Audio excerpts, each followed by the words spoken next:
Breaking news पुन्हा एकदा बघा। जम्मू काश्मीर पंजाब मधील शाळा या 3 दिवस बंद करण्यात आल्या आहेत। जम्मू काश्मीर आणि पंजाब मधील शाळा 3 दिवसासाठी बंद करण्यात आल्याची आता घोषणा करण्यात आलेली आहे। त्यामुळे सुरक्षेच्या मुद्द्याला महत्त्व देताना या प्रकारची भूमिका घेण्यात आली आहे। जम्मू काश्मीर आणि पंजाब मधील शाळा या 3 दिवसासाठी बंद करण्यात आल्या। पुढची अपडेट, भारताच्या हल्ल्यानंतर पाकिस्तानामध्ये कर्फ्यू लावण्यात आलेला आहे। भारताच्या हल्ल्यानंतर पाकिस्तानामध्ये कर्फ्यू घोषित करण्यात आला आहे।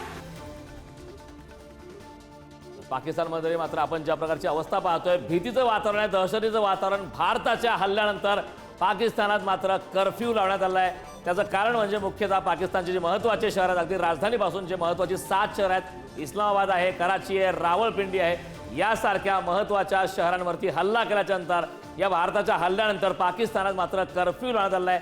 त्याची दृश्य आपण पुढारी न्यूजवरती पाहतोय। पाकिस्तानवर हल्ला करण्यात आला। तर जालंधरमध्ये 3 ड्रोन हाणून पाडलेले आहेत। एक मोठी अपडेट समोर आलेली आहे। जालंधरमध्ये 3 ड्रोन हाणून पाडलेले आहेत।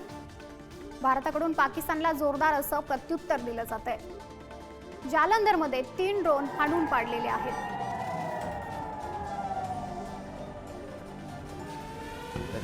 पाकच्या हल्ल्यात कोणतीही जीवित किंवा वित्तहानी नाही। आताची सर्वात मोठी आणि महत्त्वाची अपडेट आहे, भारतीय सैन्य दलानं पाकचे क्षेपणास्त्र आणि या संदर्भात जम्मू, पठाणकोट आणि उधमपूर परिसरात पाकचा हल्ल्याचा प्रयत्न पूर्णपणे हाणून पाडलाय। यामध्ये महत्त्वाचं म्हणजे हल्ल्यात कोणतीही जीवित किंवा वित्तहानी अद्यापपर्यंत नाही। भारतीय सैन्य दलानं पाकचं क्षेपणास्त्र ड्रोन हे यशस्वीरित्या नष्ट केलेलं आहे।